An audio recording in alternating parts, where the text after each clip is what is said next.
Okay, thanks, Georgia. Okay, welcome everybody to the ordinary meeting of the Buller District Council, Tuesday the 30th of June at the Clock Tower Chambers. So welcome to all of the councillors. I think Tony Keith will be back with us very shortly. Welcome to staff and welcome home Alan Curnow, all the way from the other side of the world. Okay, thank you very much. And also online we have Councillor Webb.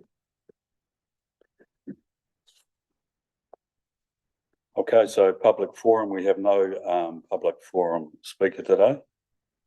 So I'll declare the meeting open and we'll move on to agenda item 1.1, which is apologies. Do we have any apologies? Tony, I think, is back. Right on time. Okay, and I think we'll have a apology from Francois. And as was announced today, Councillor Colin Reedy has tendered his resignation as a councillor of the Westport Ward. So I'd like to thank Councillor Reedy for his service to the Buller during the last term and during the first 7 or 8 months of this term also. So with that, one apology for Francois. Could I have a mover that we receive apologies? Councillor Reynolds, Councillor Curnow seconded. All those in favour? Those against? What's passed? Thank you. Agenda item 2.1, members' interests. Our recommendation that members disclose any financial or non-financial interest in any of the agenda items. Councillor Hingston.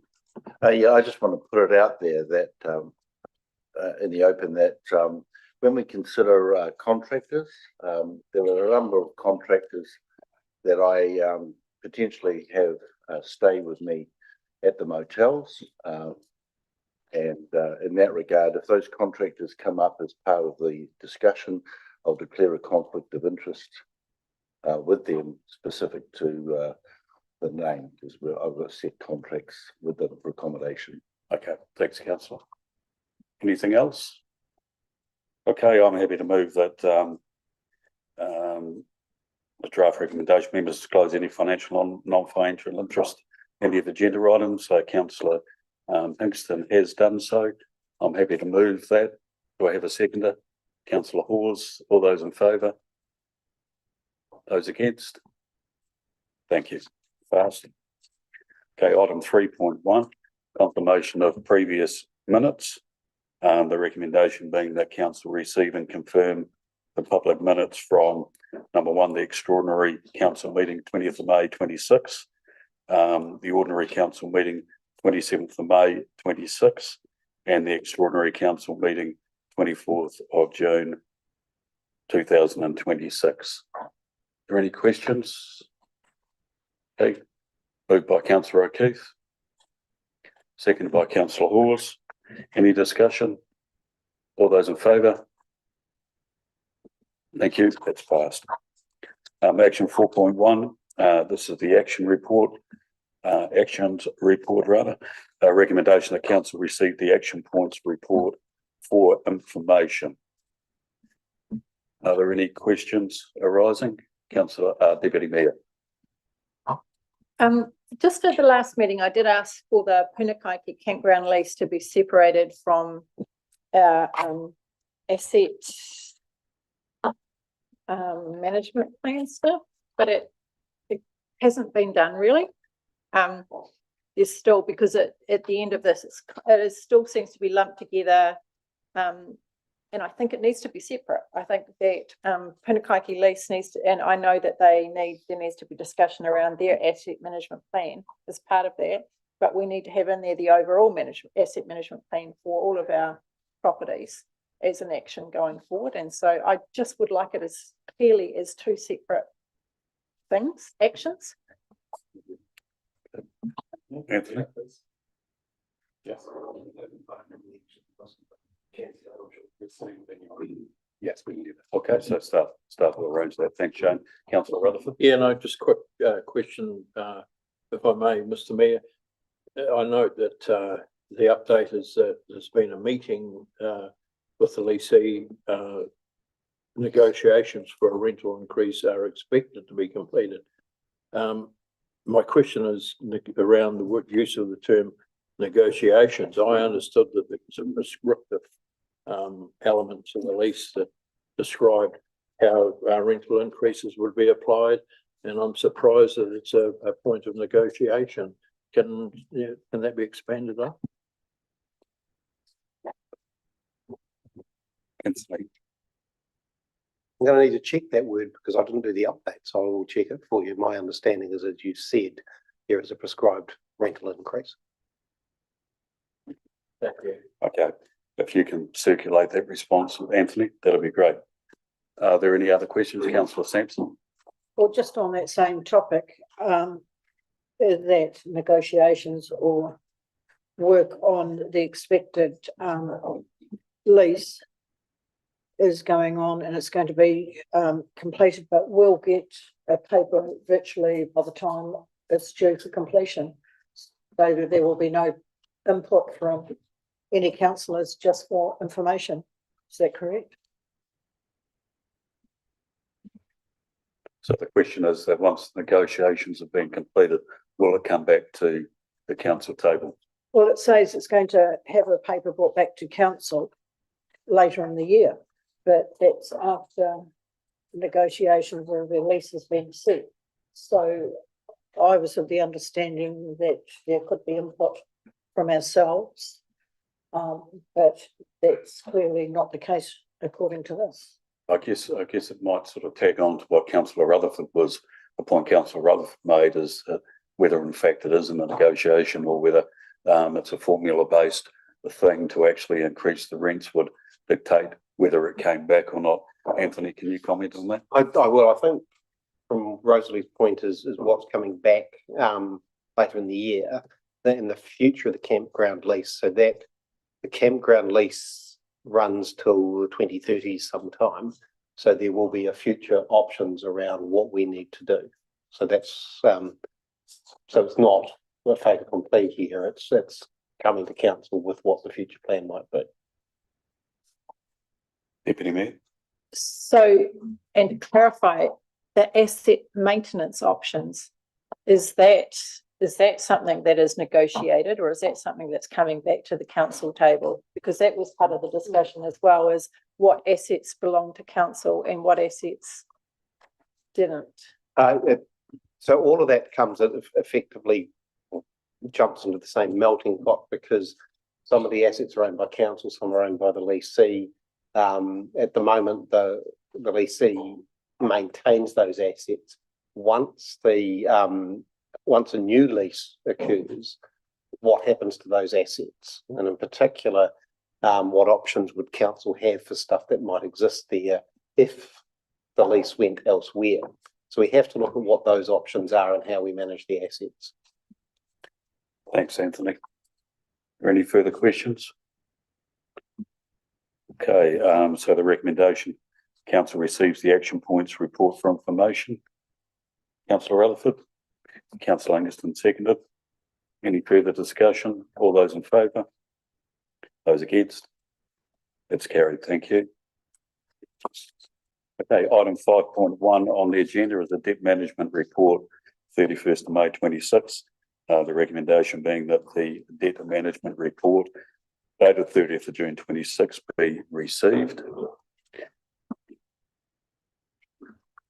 Leslie joins us at the table. So, Leslie, if you'd like to speak to it or just take questions, if there are any. Any questions for Leslie? Councillor Reynolds. 41 properties, the debt pile is abandoned. Is that number higher than last year? I did ask at an earlier meeting if we could have some sort of graph of it, which we won't have had time to prepare at this stage, I believe, but I'd like some indication in the future as to the increasing nature of abandoned properties, because it's an indicator of stress on our ratios, obviously. So if you get any data that you can tell us whether it's a growing problem. No, it isn't a growing problem. We are still working through the process. It's quite a long process to actually carry out abandoned land sales. We have engaged Resolve, which is the credit company that we work with, to actually manage that process, because as I say, it's quite complex and it has to be carried out to the letter. So it is still going through that. I understand, yes, that you want a graph of where the properties are, and we will work on that once we've got through this annual report that we've got to get over the line. Thanks, Leslie. Deputy Mayor. Leslie, in the sundry debtors, there's a balance of 585K largely attributed to 3 debtors. It says that it's being managed internally and primarily reflect timing difference. So is it a outstanding debt, still an outstanding debt? Like, can you just clarify what is actually happening with that? Yeah, so it's actually 3 debtors. They're all government agencies, so they're very, very low risk of being paid. Technically, government agencies can take a little longer to pay because they've got to go through the same red tape as we do. One of them has only just gone over into the just over 30 days. So I don't think there's any problem with getting those paid. Okay, thank you. Okay, thank you, Councillor Sampson. So you mentioned you've got a agency collecting debts. Are we still doing it internally? And at what stage does it go over to a debt collecting agency? Yeah, so we are still doing it internally. So we do what we can. So we'll obviously go through a process of sending them letters, and I think we send them 3 letters before it gets to the stage we move on to the next stage, which is if they've got a mortgage, we will inform them that we're going to contact their mortgage company, because we can actually add that to the mortgage. So we go through that process ourselves first. If there's no mortgage, then we'll hand it over to the credit agency. So do you still have verbal conversations before letters? Letters as well as? Yes, we phone them up, we call them, or if we can't get them, we do have to write to them, but we would rather speak to them on the phone first, because what we want to do is arrange a payment plan if possible, you know. Thank you. Any further questions, Councillor Rutherford? Thanks, Mr. Mayor. Look, a question in relation to the total rate debt arrears. You know, you look at the graph and it doesn't look great, but I'm well aware that across the period that the graph is drawn up for, there's been a significant rate increase corresponding. Is it possible that you people could present a chart or a graph that shows the amount of rate arrears compared to the total rate struck for the year, so we can see whether it's a problem that's getting worse or whether in fact it just reflects the fact that rates are increasing over time and therefore the rate arrears will increase correspondingly. If you get the drift of my question. I do, and we will have a look at that for you. Thank you. Move forward. Thanks, Leslie. That's a good point. Any further questions? Okay, the recommendations are debt management report dated 3rd June 26 be received. Moved by Deputy Mayor, seconded by Councillor Rutherford. Thank you. All those in favour? Sorry, was there any further discussion? No, all those in favour? Those against? Thank you, that's passed. Carried. Okay, item 5.2, financial performance report year to date. The recommendation being that the financial performance report to the 31st of May 26 be received. And I'm sure that Leslie's happy to take any questions. Are there any questions? Just go through to mine. Councillor Reynolds. I note that there's nearly $1 million over budget with 740,000 attributed to errors in the original salary budget. How is that going to be managed? The salaries. over budget expenditure on salaries. How's I it think going to be? we've explained several times now that it's going to remain over budget because there were errors in the long-term plan. Whether it was omissions of vacancies, and whether it was an error, whether it was because we just don't have the right reporting tools, I don't know, can't tell you that.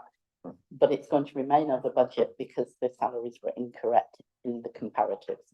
I recall that being identified a few months ago. I think.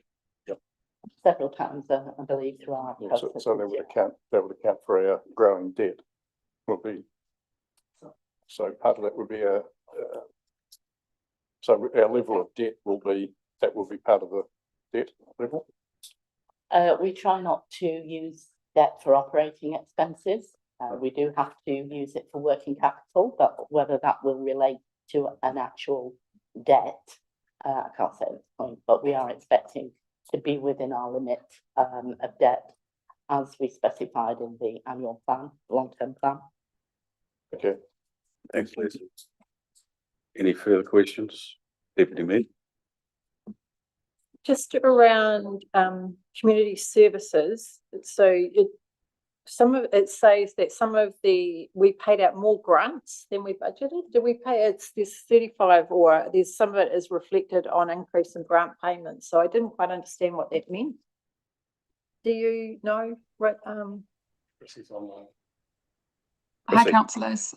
Through the chair, I can answer that. So the grants that have been paid out, it's not level across the year. They get paid out as they get approved. So it's just not something that happens equally across the year. So towards the end of the year, it should wash up and not be an issue. I thought, just Chrissy, I thought that the grants had all happened for this year, and that's what I don't understand. But what you're saying is, although they were all approved at a certain amount of time, they haven't been uplifted. Is that what you're saying? That's correct. They are paid out as they're invoiced for from the organisations that apply for them. And that is one of the things that's been identified that we want to tidy up through the community committee for moving forward. Thanks, Chrissy. Councillor Sampson. Page 47, number 11, community facilities revenue is above budget because of Pepperell Way. So income's going into community facilities. So why doesn't it go into infrastructure? Does all the expenses come out of community facilities as well, I would assume? Chrissy, can I ask you to respond to that? I don't have that answer to my fingertips, councillor, but I'm more than happy to look into it and come back to councillors. Thanks, Chrissy. If you can circulate that response, that'll be great. Any further questions, Councillor Reynolds? Just relating to the oversized pipe issue. So one project's come to a halt because they found the pipe is too large for the job. I would presume that that calculation's been done that there's going to be some savings on sending the pipe back with a restocking fee and purchasing new pipe in, which could be at an inflated price. Is the saving going to be made by deferring the project? And that's, I got questions on the project. That's one. Are there savings going to be made by deferring it to get the correct pipe? Deferring the project would be a high risk because the pipe is in poor condition, so it needs to be replaced. So we have on hand the wrong pipe and we have to restock and defer the contract. We're talking about the Packington Street pipe that we discussed briefly in the REC meeting. So the contract has to occur because the pipe is in poor condition. The pipe size that was purchased is the wrong size because the council's GIS information was incorrect. That pipe is being sent back to the supplier and a new pipe has already been ordered. We ordered that pipe with a little bit of a rush because the suppliers had indicated an up to 10% price rise due tomorrow. So we've gotten in before that price rise. So I'm not sure what the inflated price comment refers to. It's just that I would have expected that the larger pipe could have gone on the ground, would that be correct? We could have used the larger pipe? So we purchased a smaller pipe. The pipe that's in the ground is 600 and we need a 600. The pipe that was purchased was 475. Oh, too small, sorry, It's I too thought it was small. too And large. no, and we don't have much, if any, 475 pipe. Yeah. And what is there is not in need of replacement, so it's had to go back. I'd expect as a contractor that he wouldn't be happy putting in a bigger pipe for a contract for a small one, because there's more work involved, so it's gonna have to be re-painted, I presume. Well, they have to use the correct size pipe, so. Yeah. Yes.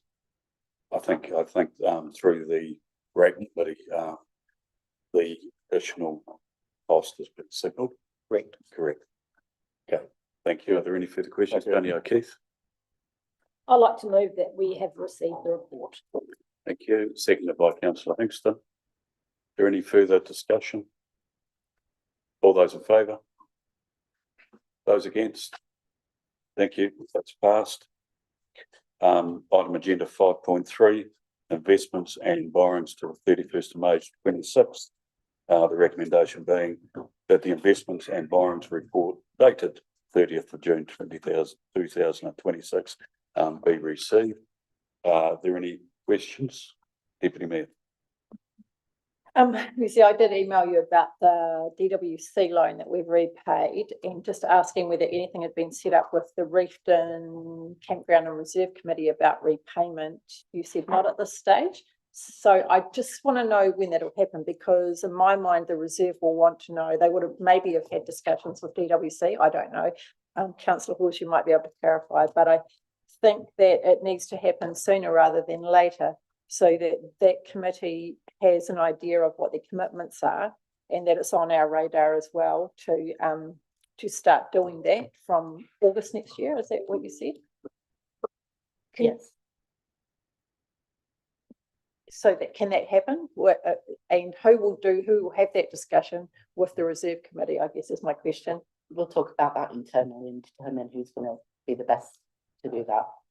Okay, so you come back on that.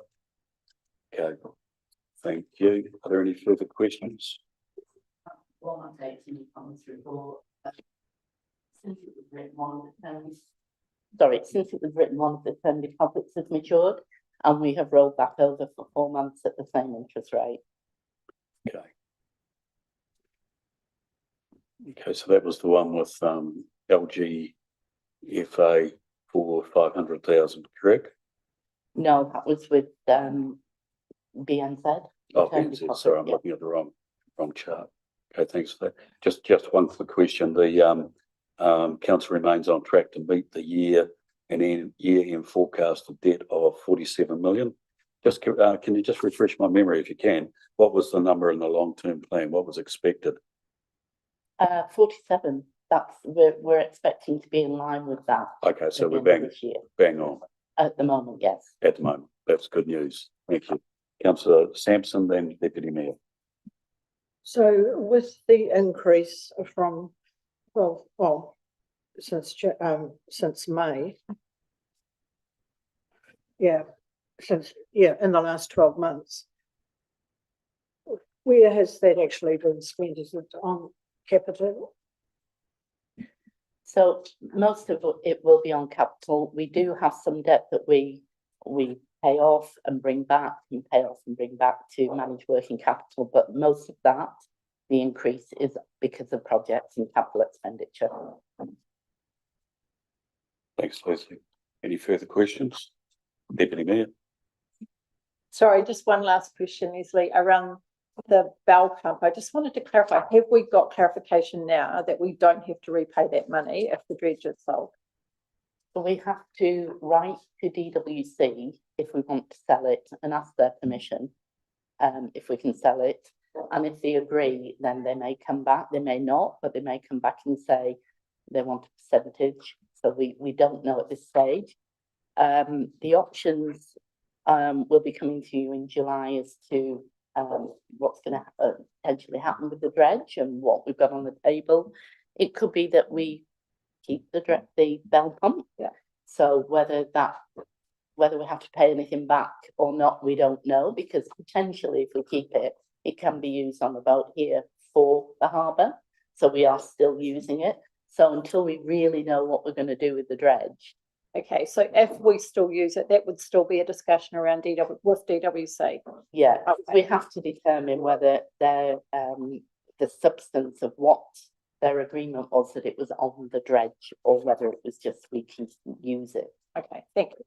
Thanks for that. Any further questions? Okay, I'm happy to move that investments and borrowings report dated 30th June 26 be received. Seconded by Councillor Hawes. Any further discussion? Okay, all those in favour? Those against? Thank you, that's passed. Okay, agenda item 6.1, the 2026-27 annual plan adoption. The draft recommendations being that Council 1 receives the report, 2 adopts the 26-27 annual plan inclusive of fees and charges. Number 3 adopts the rates resolution for the financial year 26-27, and 4th being authorises the Chief Executive to strike the rate as per the rates resolution for the financial year 26-27. Are there any questions? Councillor Rutherford. Yeah, thanks, Mr. Mayor. Not too sure who will be here. Jess, are you answering these questions? Throw the question out and we'll see who answers. Okay. So in the executive summary, I'm very keen.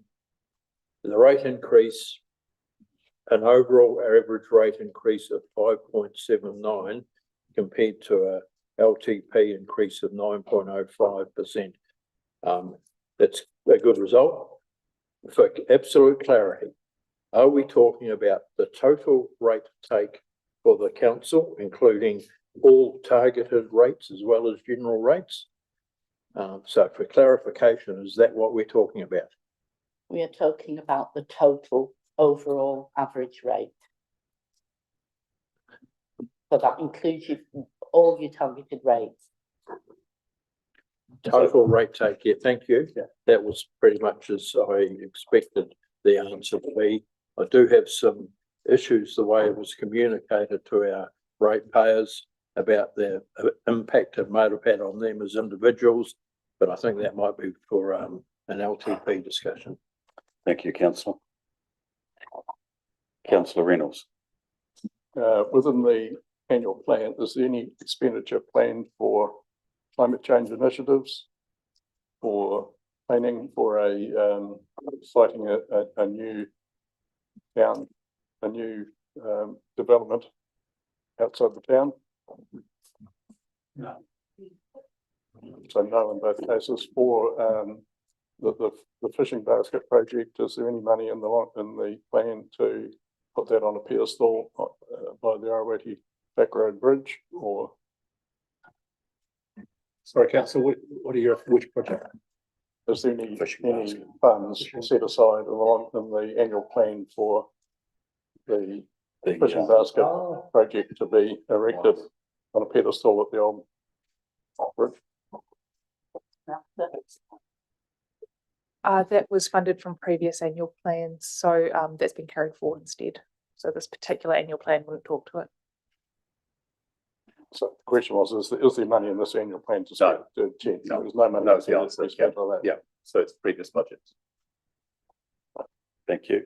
Any further questions? Councillor Sampson. I can't for the life of me find it, but the Mokanui water rate, has that been adjusted in here or not?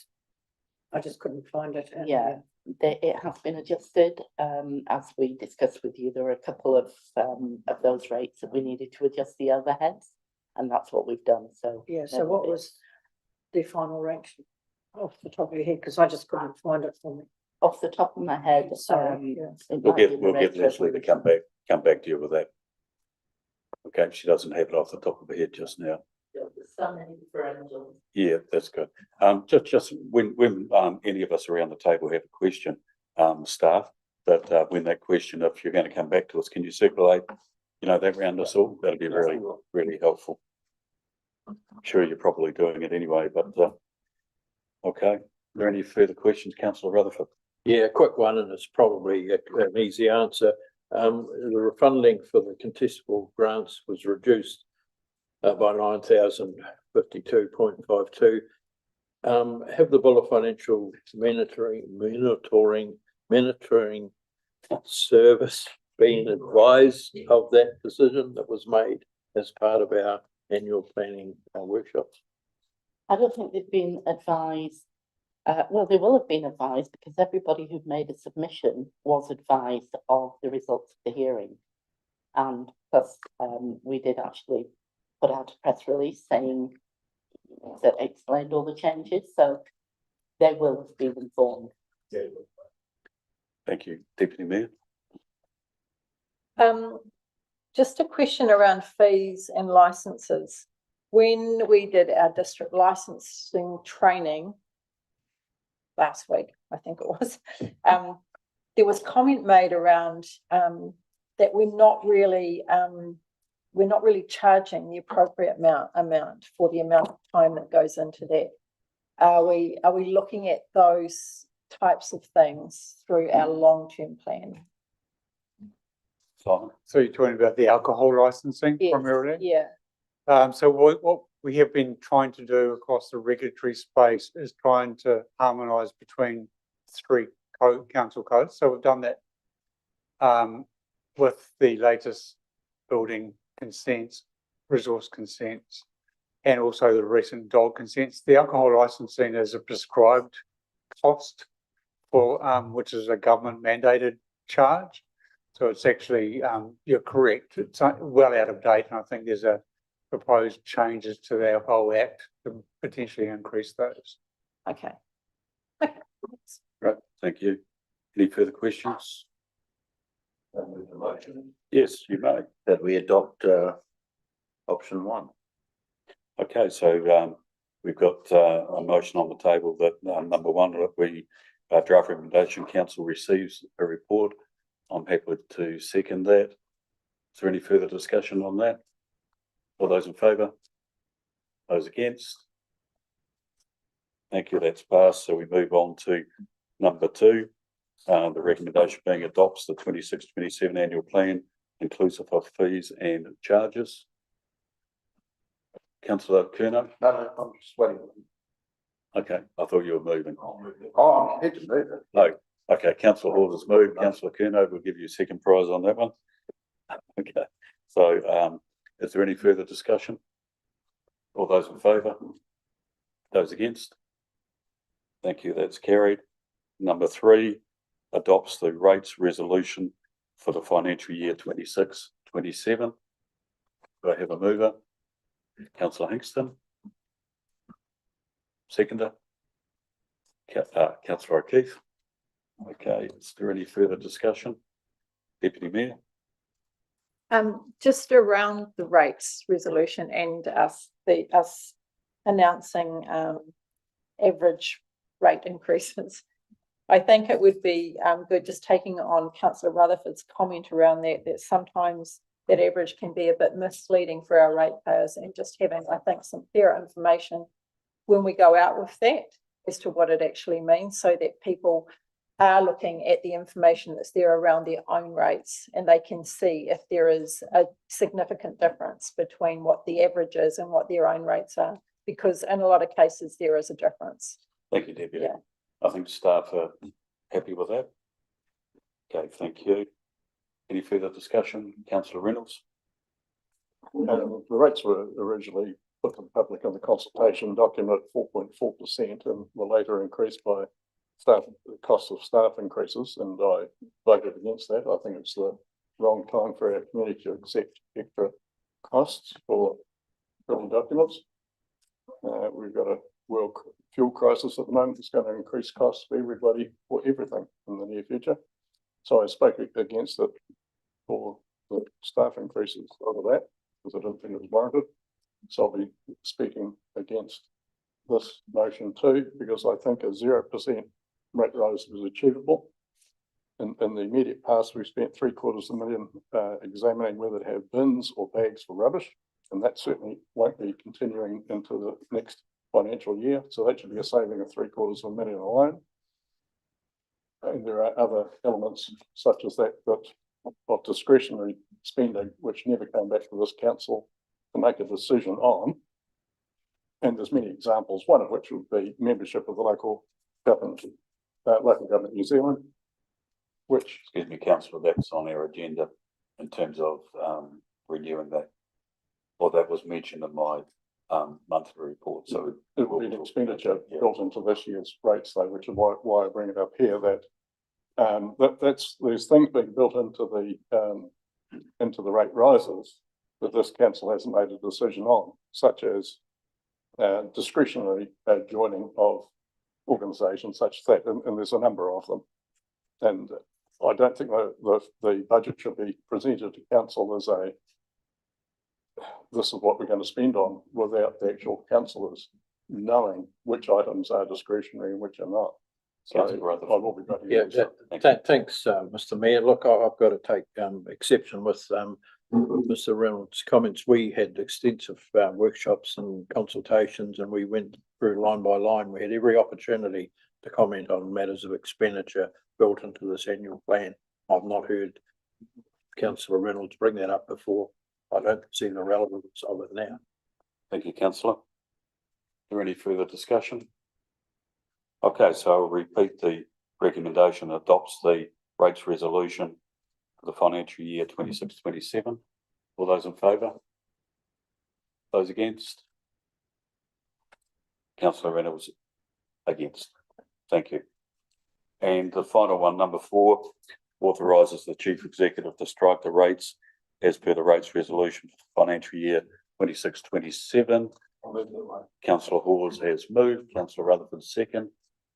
Any further discussion? All those in favour? Thank you. You were in favour? Yeah, I don't know if yes or hand. No, Yes, I'm in favour, yes. Councillor Reynolds was against, name recorded. Okay, thank you very much. That's passed. Okay, agenda item 6.2. This is the Buller Holdings Limited Statement of Intent. The draft recommendation being the council adopt the final statement of intent for Buller Holdings Group, which incorporates Buller Holdings Limited, West Reef Services Limited, and Buller Recreation Limited for the year ended 30th of June 2027. Are there any questions? Councillor Rutherford. It's not a question, Mr. Mayor. I intend to move the draft recommendation on the understanding that this has already been brought before our Risk and Audit Committee, and who presumably have given their basic pick of approval too. So I'm happy to move the draft recommendation. Thank you, councillor. Seconded by councillor Curnow. Any further discussion? Thank you. All those in favour? Those against? Thank you. That's passed. Item 6.3, Committee for Buller Holdings Limited Directors on Recruitment. The draft recommendation for those online. There are a couple of directors coming up for renewal in a few months' time. Okay, the draft recommendation being that council establishes a committee for the purposes of Buller Holdings Limited Director recruitment process. Number 2, delegates the mayor and 2 councillors to be confirmed to the committee, and the Buller District Council Chief Executive Officer. And number 3, resolves to advertise the director appointments. Deputy Mayor. I just asked for clarification on point 3, that we resolve to advertise the director appointments, or are we resolving that, or are we resolving to advertise the vacancies? Good point. Simon. It should, yes, that's correct. Well spotted, Deputy Mayor. Apologies for that. It should say vacancies. Got an official word for Shane today. Yeah. So that should say vacancies. Okay, we'll go through number 1. Are there any questions at all arising? No. Okay, so number 1 establishes a committee for the purpose of Buller Holdings Limited Director recruitment process. I'm happy to move. Seconded by councillor Reynolds. Any further discussion on number one? All those in favour? Those against? Thank you. Number two, delegates the mayor and two councillors to be confirmed to the committee and the Buller District Council Chief Executive. Moved by Councillor Reynolds. Seconded by Councillor O'Keefe. Any discussion? I Councillor just have a question. Can we just clarify exactly what the duties and responsibilities of the mayor and the two councillors on the committee would be as a distinct to the directors? Yeah, okay. Rather than answer it myself, I'll get Simon to give you the. So through the chair, that this committee is to work through the appointment of those directors, those two directors. So do the interviews. Yeah. So there'll be support from staff around that. Around the So there's process. no difference to what we do now. Is that what we're saying? In terms of appointment of directors. Yeah. No, it's the same. I mean, we formalised this during you remember that we brought that policy around the appointment of directors. So this is just following the process set out in that policy that you recently adopted. So this is just the panel through which you appoint those two new directors. Yeah, okay. So in terms of the councillors to be confirmed, Councillor Sampson, did you? I had a question that I didn't get a chance to answer. That why are there two councillors and a chief executive when previously we've had three councillors and no chief executive on that committee? So you might remember, councillor, when we revisited the policy, that was a change we introduced. And Leslie, you might want to comment on that change because that was based on. Actually, wasn't a change. That was in the original. That was in the original. policy. That's right, Yeah, so it's the process it should have been followed. So We never did. something else had been happening. Okay, thank you. Just in terms of the two councillors, if you guys are happy for me to come back with appointments on that basis or otherwise. Okay, thank you. Okay, so that's been moved and seconded, has it?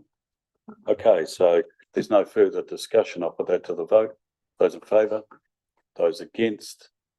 Thank you, that's passed. Could you just clarify Linda's, please? Linda was for. For. Yep. And number three, resolves to advertise the director vacancies. Moved by Councillor O'Keefe.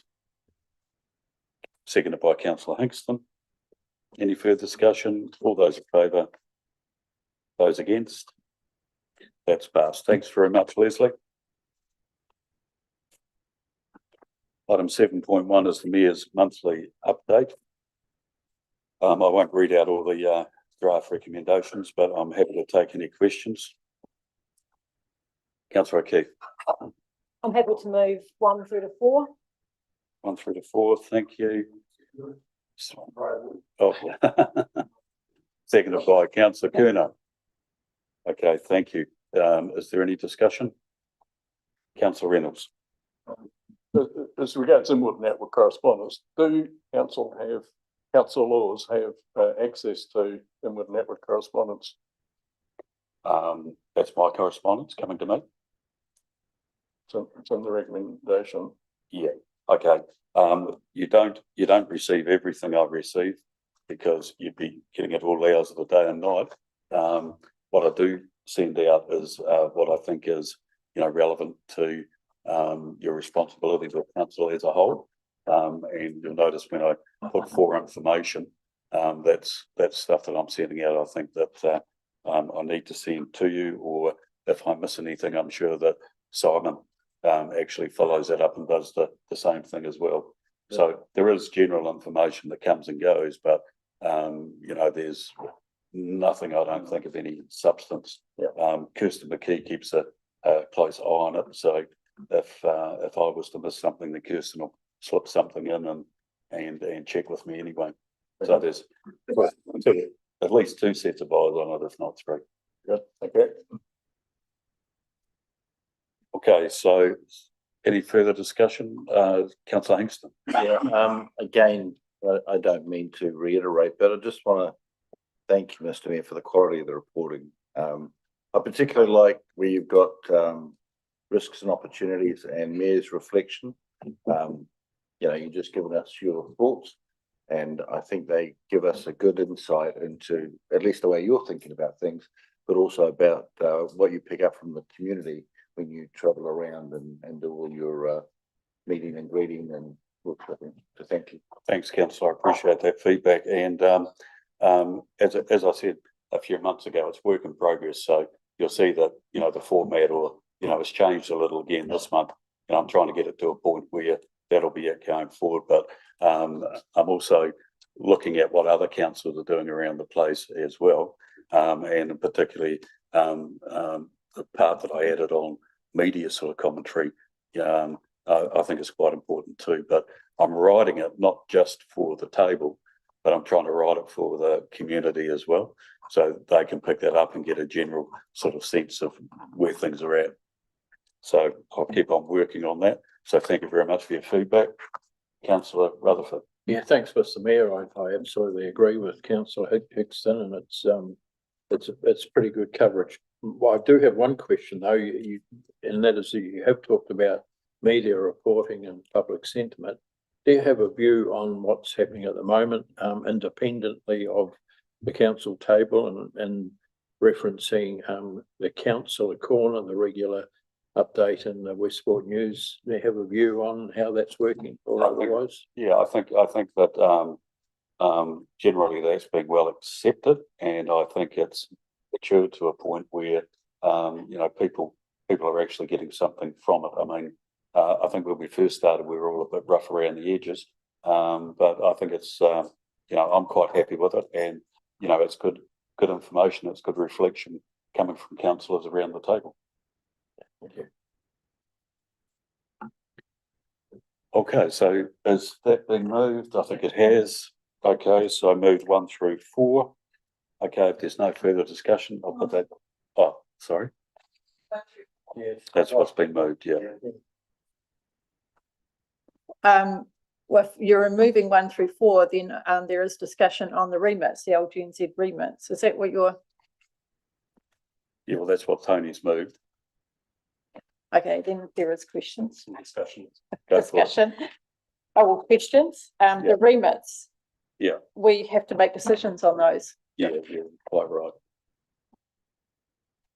Let's bring it up.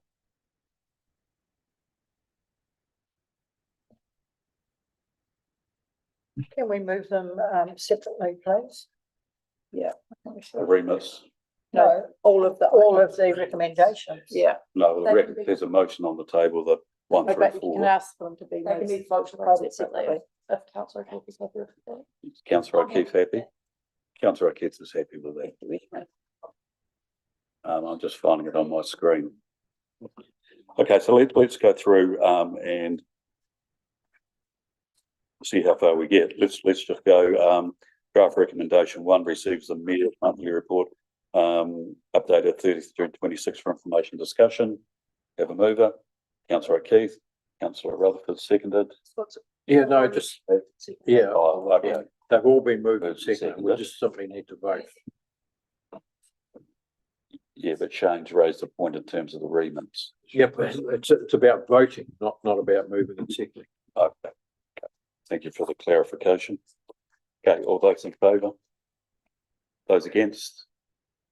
Okay, thank you, that's passed. So in terms of those remits, Deputy, I think that in my report, we were talking about receiving some guidance from the table insofar as those remits concerned. Correct me if I'm wrong. Okay, I'm getting a bit confused, sorry. Okay, we'll go to number 2. Notes inwards and outwards correspondence and provide directions for any responses required. Yep. All those in favour? Those against? Thank you. Number 3, confirms membership of Local Government New Zealand for the 26-27 year and approves payment of the membership fee of $49,026.97 excluding GST.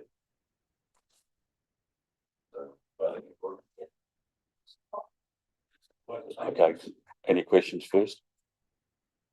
I'd like to speak against the motion. Okay, well, we'll do that in discussion time. Okay, so do I have, councillor Kerno's looking at me, he's the, We've already got to move from the second. yeah, So it's the move this way. Tony, No. I will serve my rights. okay, Actually, there's no rights. No. we're learning every day. Okay, so do we have a mover and a seconder for that, so Linda, sorry, hard to see. I just had a question. So a while ago it was reported in the paper, I'm not sure if it came to us, council meeting about local government New Zealand looking at the membership across the West Coast and applying some sort of discount. Is there any movement on that, or is it just a standalone that we're paying the standalone membership? Was there any traction? Simon has the answer to that one. So through the chair, so we were hopeful that the other councils on the coast would, at least one or two of them would be willing to come in and, as you say, councillor, have some kind of joint membership, which would decrease. Unfortunately, that hasn't happened. So I had long conversations with Scott Neffen, the CEO at LGNZ. So where we've ended up is basically we are likely to be the only coast council membership of LGNZ, which is unfortunate, but we did try. And it's not to say that it would be off the table in the future, but just currently it won't happen this round. Thanks, Simon. That's a good question. Councillor Sampson, did you have a question? Councillor Reynolds. Are we just in? Are we into it? Yeah. So the question I'd have would be with a fee of 49,000, excluding GST. Can council get GST back, or does it mean that we add 15% to that, and then when we rate it, we add GST to our rates? So that will leave the ratepayer paying 66,000. We get it back, councillor. We get it back. Yeah. Okay. Okay. Thank you. Councillor Sampson. I have voted against it previously and I intend to do it again. And even more so now to think the other coast councillors can't sort of come in and contribute, because it's a huge cost. I saw all the benefits, but it was a bit of a sales pitch. And yes, I do slightly see more benefit now because of what we're going through, but still it's, you know, 30% of our rates, $50,000. It's an awful lot, or it's probably 35%. Thanks, councillor. Before Deputy Mayor has a comment to make, can I just ask Simon, what would be the downside of us not being a member of LGNZ? Oh, look, through the chair, I mean, I think that the accompanying documents laid out. I mean, ultimately, this is something that I think councillors get most value from. LGNZ provides a whole lot of online training, but I think as Rosalie has pointed out, we've got a huge amount going through at the moment, particularly in the Head Start process. The guidance, the legal advice that we've got as part of our membership has been invaluable. I mean, from a staff point of view, I find it really useful. And the conversations, the access we get to those webinars as part of our membership, and the ability to attend those zone meetings and those conferences yearly, I would suggest is good value. It is. I'm not saying it's a small amount of money, but in terms of the change that the sector is going through, I think it's a reasonable expenditure. And the other coast councils, I can't speak on their behalf, but I know there are certain mayors on the coast would like to be part of LGNZ, but are not able to be. And I do think they do miss out, and they do ask us for what LGNZ are saying numerous times, but sharing your Netflix password, isn't it? So, you know, but we do try to be collegial, but at the end of the day, this is something that ratepayers pay for and we do get value from, I believe. But ultimately, it's down to this table to decide that. Okay, thanks. We've got the Deputy Mayor, then Deputy Rutherford, and then Councillor Hingston. Deputy Rutherford. Okay, Deputy Mayor. I just want to reiterate that conversation with the mayors, particularly Mayor Lash has said that she actually misses not having the contact with Local Government New Zealand. I think the legal advice we get is really important. I think the webinars around reform have been so valuable to us and up to date. There is the reference groups that they've just set up around reform, infrastructure and resilience. We have a chance to be on those groups and to input what's happening in our own district and the challenges that we're facing, and that is fed through to the wider LGNZ group. I think that Rahit Stotts, the chair, the Prime Minister is now contacting her directly with any changes that may be affecting local government. So I think that relationship has strengthened, and I just saw online today there's long-term plan training for councillors if they want to go through that. I just think it's a resource that actually is probably got far more value than the 49,000 that we're paying for it. It's the overall value is, well, it's written down here, is particularly for us as councillors, I think it is a huge asset. So I'm voting for it. Thank you, Deputy. Deputy Rutherford. Yeah, thanks, Mr. Mayor. Absolutely agree with everything that both Simon and Deputy Shane have said. In fact, all my time that I've served on council, with over the big scheme of things, it's probably not that long, but we've always been a member, and I can recall some years when we probably gained financially by being in it, with the assistance and advice we've received from them when we were dealing with some difficulties, some difficult times. They were immensely helpful and obviously continue to be so. I'll certainly be supporting the motion. Councillor Hingston. Okay, I'll be voting in favour of that, because as a new councillor, there's an awful lot of information to absorb and catch up on. And then when we had all this influx of reform coming down on us, just the ability to go in on the webinars and participate and draw on the resources where they've got so many people that are so much better informed than I was, and listen to their questions, helped me solidify my own thoughts. So I think it's been a great resource, particularly useful for new councillors, although I intend to hopefully continue to use them on and if I get elected in the future. Big question mark there, but Councillor Kerner. Yeah, almost redundant. I agree with all the comments we've done before me in favour. Now is not the time to isolate ourselves. Sorry, now is not the time to isolate ourselves from the mainstream of local government activity in New Zealand, particularly as we go through this process. It is obvious that central government is engaging with LGNZ, something that perhaps might surprise some people if they look back to comments that were made pre the last election. Absolutely great value for money for our community, but also for us as individual councillors.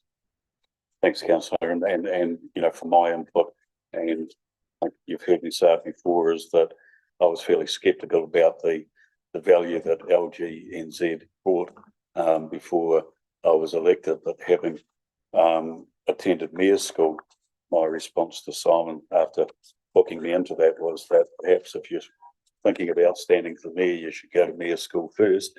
I got a lot of value out of that, so I'll be voting certainly in support as well. So if there's no further discussion, Linda, Councillor Webb. I'll be voting against it. I still feel like that we should be, if the other coast councils are surviving without being a member, and they're kind of, at the moment, I feel like they're piggybacking on us to get the information for free, then why don't we do that with another council? I think $49,000 is quite a lot of money. I feel like you get the information anyway, and if two of our neighbours are able to survive not being paying that huge amount of membership, I think we probably would too. It's a huge amount of money to pay out for. I feel like that would probably get the info and the help somewhere else anyway, so I'll be voting against. Councillor Halls, you had a comment? Look, I hear what other people are saying, and I understand the anxiety around spending any money. I mean, but at the end of the day, local government New Zealand is us, basically. We're part of local government New Zealand. If you look at what it consists of an awful lot of people that are very experienced in local government at a governance level. And so it's a bottom-up approach that is helping us. I mean, just because other councils have opted out and don't see, I see the value of what we've got from them. I think that,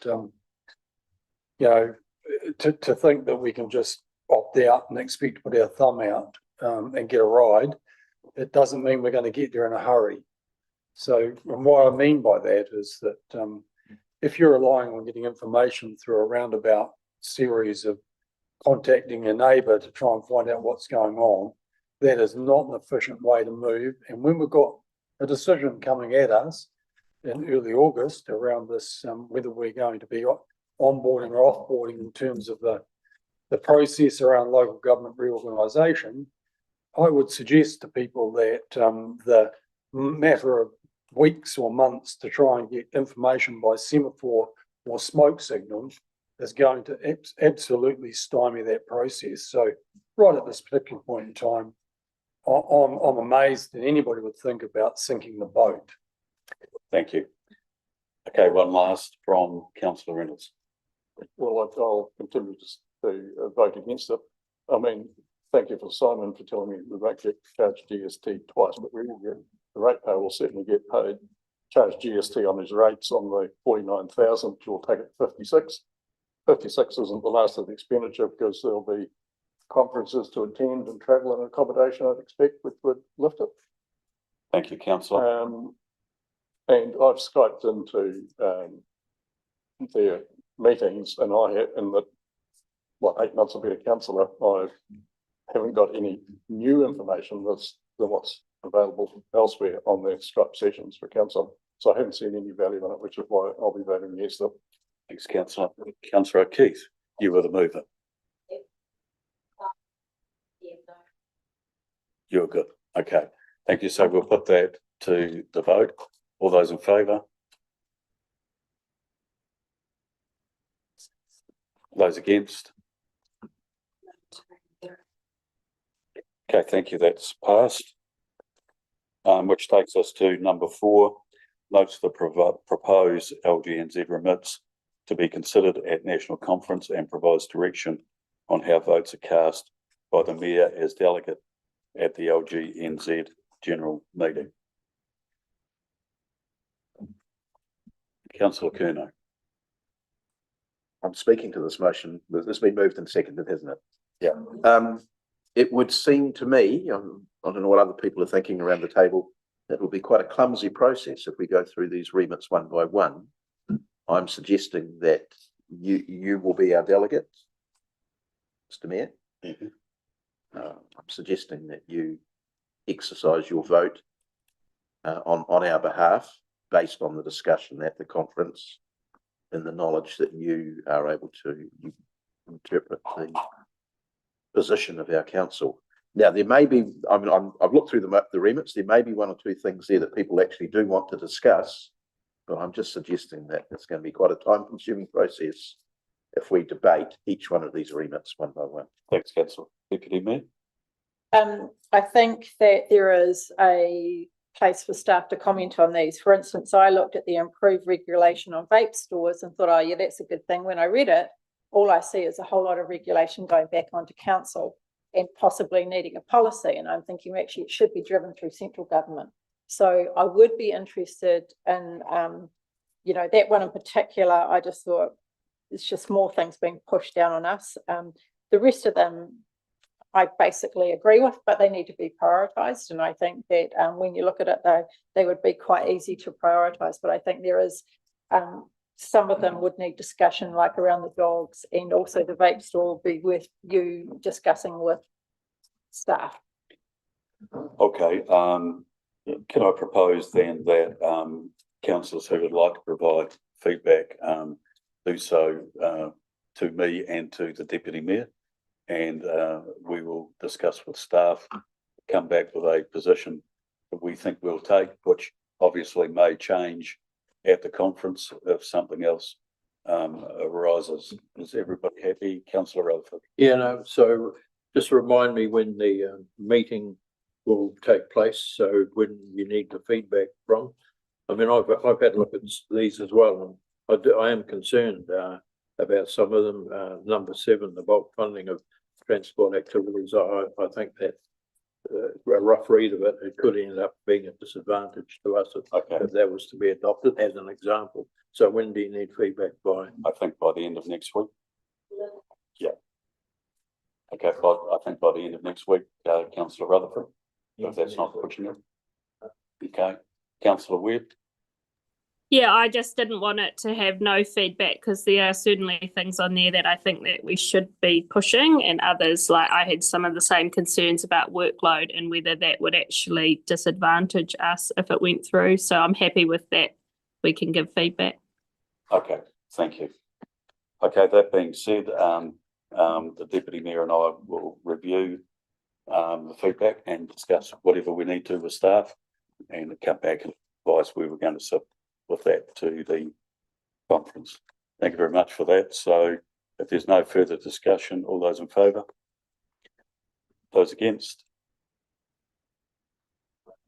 Abstain. Thank you, that's passed. Agenda item 8.1, Chief Executive Officer's report. Recommendation that the Chief Executive Officer's report dated 20th of June 26 be received. We'll take that as read. Are there any questions for Simon? Councillor Rutherford. Thanks, Mr. Mayor. Thanks for the comprehensive report, Simon. And when I remember your question, I'll push my button again, move on to the next one. Deputy Mayor. In the regulatory reports, I just was interested to know what triggers a dangerous building notice. It's very clearly said in the legislation. I don't have the exact details, but there's a process by where the compliance officer will go in and assess. Usually it's to do with if it's structurally sound or has some structural element to it. So that'll be part of the building team, and a compliance officer would do that assessment. Just out of interest, Simon, is that something that the person who owns the building pays for, that process? It's a notice to fix. Primarily is how it would kick off. If there's a identification of a dangerous building, we would contact the building owner to remedy, and then go from there. So there's a period of time where they have some ability to resolve the issue. Thank you, Councillor Rutherford. Thanks, my memory's returned. So look, I know this is a very fraught and emotional subject, but I'm a little bit interested in the Conservation Amendment Bill. Obviously, we've heard that they're drawing back, the current government's drawing back a little bit on some of their proposed ways that they would deal with conservation land and the ability to, what am I trying to, commercially get some commercial gain from it. My concern about this is that we are constantly bemoaning the fact that we have a lot of conservation land falls within our district that we're unable to rate, and the consequential pressure on our own financial situation. I don't know what the rest of the council is, and I know that submissions will close on the 2nd of July, which is not tomorrow, but the next day.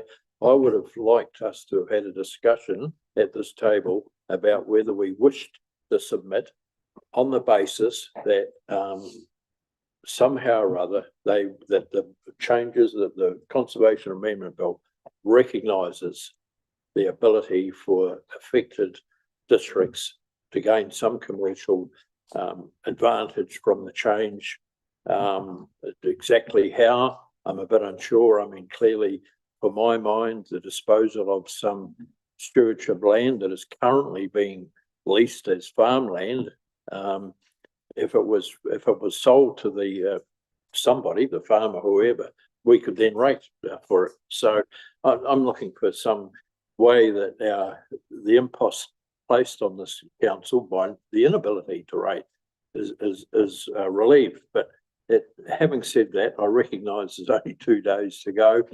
Is there any chance at all that we could somehow signal that we wanted the consideration for conservation land to be somehow made financially more? I don't know. You know what you all know what I'm sort of leading to here. Maybe if Simon Bess, you can respond to that, I think. Sorry, Dave, did you want to comment? Oh, yeah, go for it.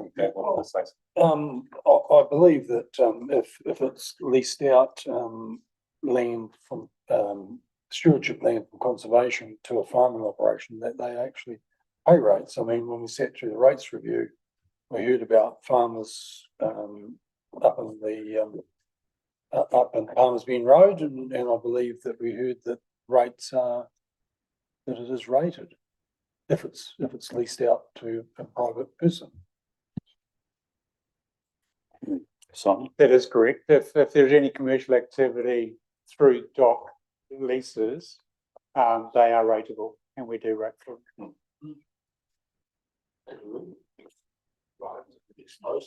Yeah, that's yeah. So the point being that we are allowed to. So it's not something that has to be rewritten into legislation. It already exists. Thanks, Councillor Hawes. Councillor Reynolds. Just really to Simon, is there a process where DOC has to advise us that they've created leases? I mean, if it's accreted land or something rather where it's a new piece of land that we may not even be aware of, is there some process where it's brought to council's attention where they can rate? It's probably a question for Leslie more than me, in terms of how we get advice regarding dock estate being commercially leased. Does it come through?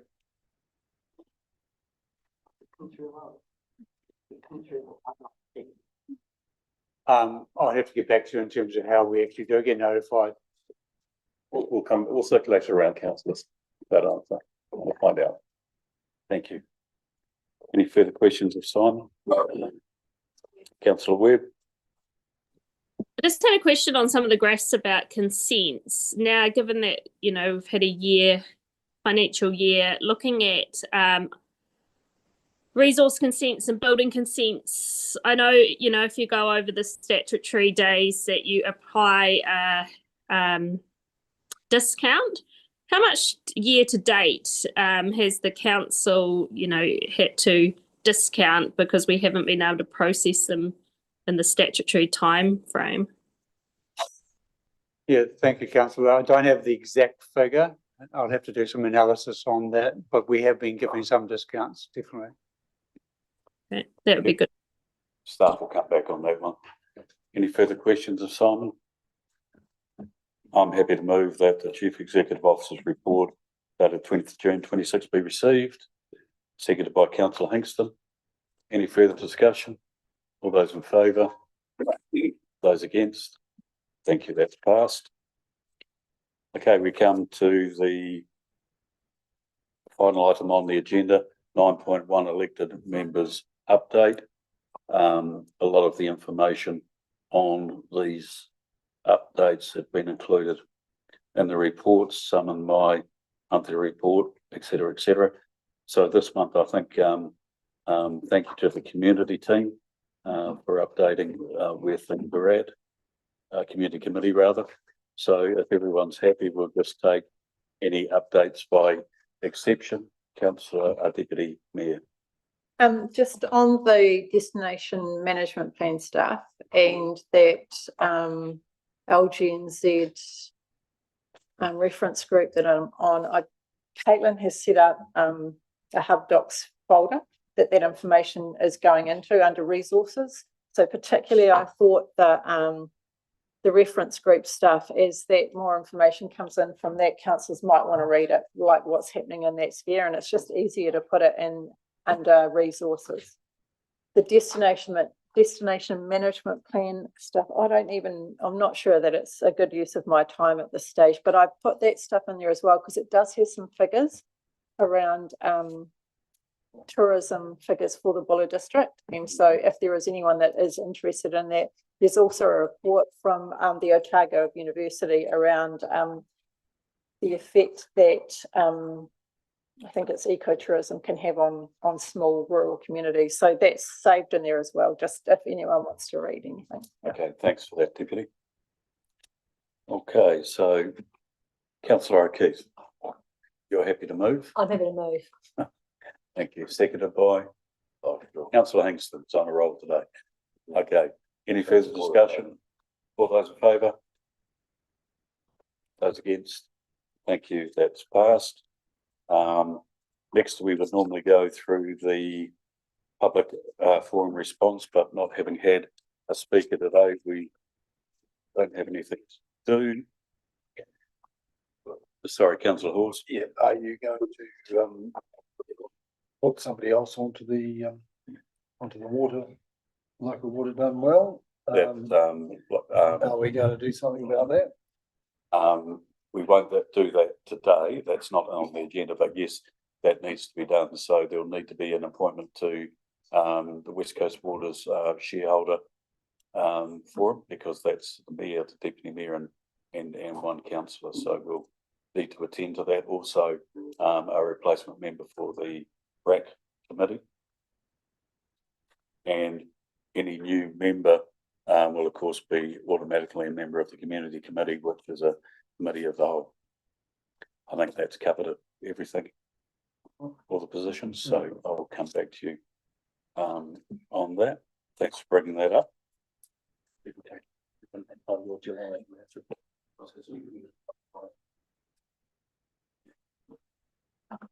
Yes, Simon's just suggested that I include that in the July mayor's report, so I'm happy to do that. Okay, thanks, Councillor Hawes. Okay, so get myself sorted out here. Okay, so agenda item 10 is public excluded reports, and the draft recommendation being that the public be excluded from the following parts of proceedings of this meeting. The agenda item 10.1, which is the waste services new contract for services. Agenda item 10.2, Little Wanganui Bridge deck replacement tender report. And have I covered all those? Yep. I thought there was a third, yeah. Okay, 10.3 is Stevens Road pavement rehab tender. And the reasons are spelled out for the confidentiality under Laguna section 7, subject to sections 6, 8 and 17. The section applies if and only if the withholding of information is necessary to enable any local authority holding the information to carry out without prejudice or disadvantage commercial activities. Councillor, moved by Councillor O'Keefe, seconded by the Deputy Mayor. Any discussion? All those in favour? Thank you. We'll move to public excluded. 16 hours, and we will take an adjournment for 10 minutes and resume at 5 p.m. Thank you to everybody online for joining us today. Thank you, staff, and thank you to the news.